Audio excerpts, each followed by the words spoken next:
Vou ler desse livro aqui do São Pio X.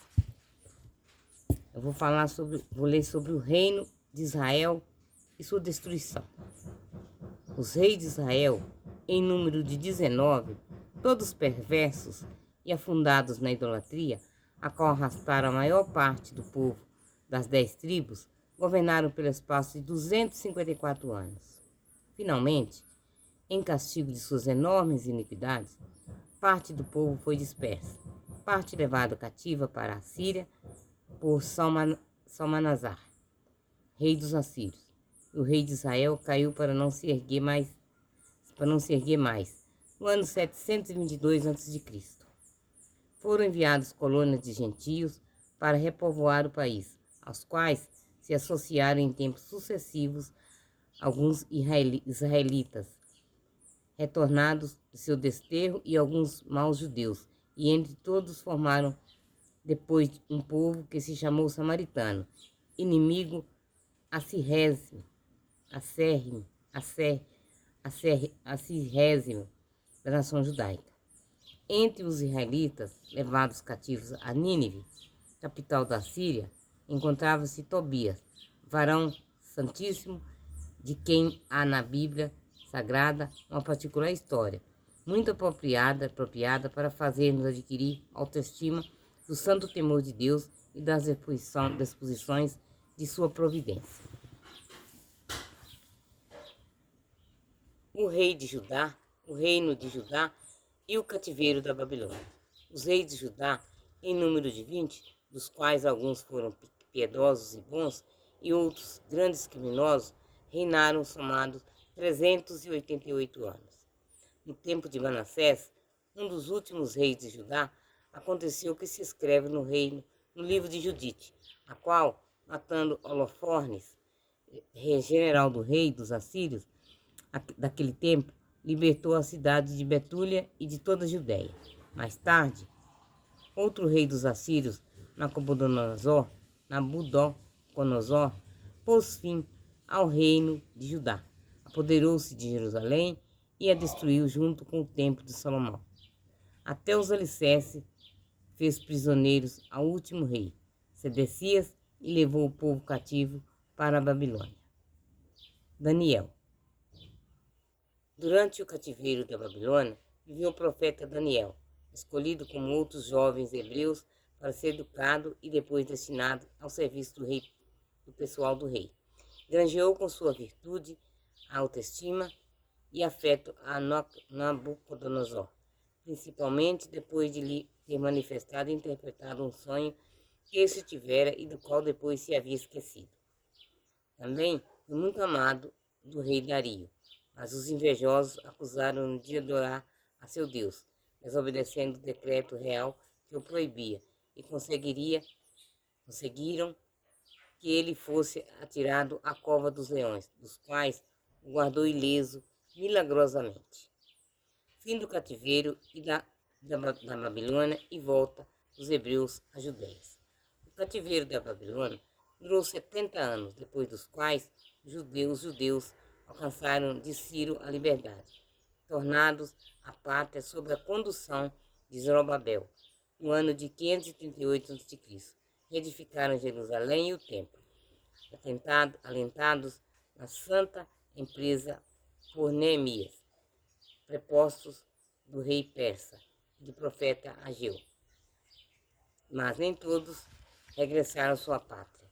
Entre os que ficaram na terra estrangeira, achou-se por disposição divina Esté, a qual, escolhida pelo rei Assuero por sua esposa, salvou depois seu povo da ruína, a que estava condenado pelo rei, instigado pelo ministro Amã, que odiava Mardoqueu, rei tio da rainha. Os judeus recobravam a liberdade. Foram daí por diante mais fiéis ao Senhor, vivendo na guarda das suas próprias leis, reconhecendo como cabeça de sua nação ao sumo sacerdote, embora com certa dependência, ora do rei da Pérsia, ora do rei da Síria, ou do Egito, segundo a sorte das armas. Entre esses reis, alguns deixaram os judeus em paz e outros perseguiram para reduzi-los à idolatria. O mais cruel tirano foi Antíoco Epifânio, rei da Síria, que publicou uma lei pela qual todos os súditos estavam obrigados, sob pena de morte, a abraçar a religião pagã. Muitos judeus, então, consentiram naquela impiedade, porém muitos mais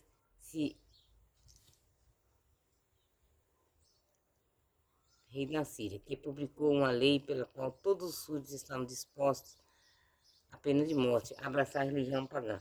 Muitos judeus, então, consentiram aquela impiedade, porém muito mais se mantiveram firmes e se conservavam fiéis a Deus. Outros muitos sofreram gloriosos martírios. Assim, aconteceu a um santo ancião de nome Eleazar, a esses 7 irmãos, chamados Macabeus, com sua mãe.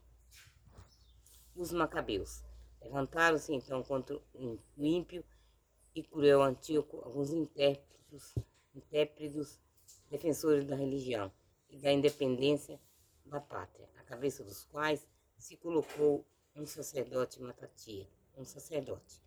Matatias, com seus 5 filhos virtuosos e heróicos como ele, retirou-se primeiro para o monte, e ali juntaram alguns valentes, desceu e desbaratou os opressores. Judas, apelidado Macabeu, filho de Matatias, conseguiu a guerra começada por seu pai, e com o favor de Deus e a ajuda de seus irmãos, fundou um pequeno reino, chamado dos Macabeus. Pelo espaço de 128 anos, os Macabeus governaram a Judéia como pontífices e generais, e depois também como reis. Esse grande chefe militar, Judas Macabeu, chamado nas Sagradas Escrituras varão fortíssimo, deu insigne exemplo de piedade para com os defuntos e confirmou solenemente a fé no purgatório, ordenando uma grande coleta de dinheiro com destino a Jerusalém, para que ali se oferecesse dons e sacrifícios em sufrágio dos que haviam caído mortos na Guerra Santa. Foi por suas muitas vitórias bendito pelo povo e era o terror de seus inimigos, mas no fim, esmagado por estes e não sustentado pelas mãos, morreu como herói, com as armas na mão, no ano de 161 da era cristã. A Judas Macabeu sucederam um após outro seus irmãos Jonatas e Simão, e depois o filho deste, João Hircano, que governou sábia, gloriosa e felizmente. Mas os filhos e descendentes degeneraram da virtude de seus maiores, e discordes entre si envolveram-se em desastradas contendas com seus poderosos vizinhos. Em breve, a Judéia, perdida as forças e a autoridade, veio a cair pouco a pouco em poder dos romanos. Os romanos e o fim do reino de Judá. Os romanos transformaram a Judéia primeiro em nação tributária, mas pouco depois lhe impuseram um rei de nação estrangeira, Herodes o Grande, assim chamado como alguns felizes empresas, mas não certamente grande no juízo da história, que não cala as vilezas e trapassa quem empregou para subir ao ambicionado poder, do qual se valeu mais tarde para perseguir a pessoa adorável de Jesus Cristo em sua infância. Feliz no exterior, viveu e morreu desgraçadamente, fim ordinário de todos os perseguidores de Deus.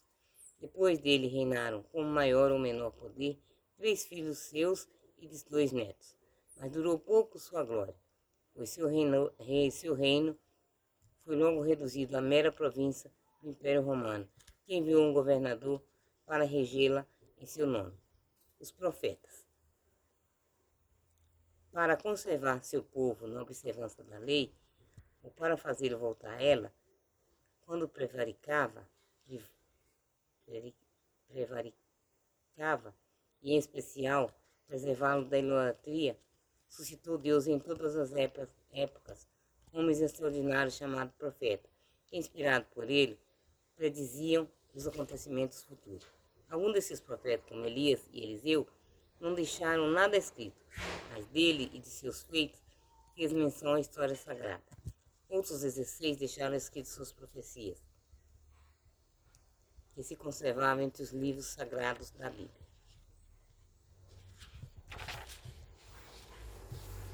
Quando desses, Jeremias, Daniel, Ezequiel e Isaías são chamados maiores, porque suas profecias são mais extensas, e outros 12 são chamados menores pela razão contrária. A principal missão dos profetas era conservar viva a memória da promessa do Messias e preparar o povo para que o reconhecesse. Anunciaram muitos séculos antes o tempo preciso de sua vinda e descreveram como tais pormenores seu nascimento, vida, paixão e morte, elevando o conjunto de suas profecias mais parece histórias de profetas. Algumas profecias relativas ao Messias. Eis aqui algumas profecias que se referem ao tempo da vinda do Messias. O profeta Daniel, perto do fim do cativeiro da Babilônia, anunciava com toda clareza que o Messias apareceria, viveria, seria negado e morto pelos judeus dali a 70 semanas de anos. E que pouco depois Jerusalém seria destruída e os judeus dispersos, sem se poderem constituir mais em nação. Os profetas Ageu e Malaquias anunciaram aos judeus que o Messias viria segundo tempo e, por consequente, antes de sua destruição.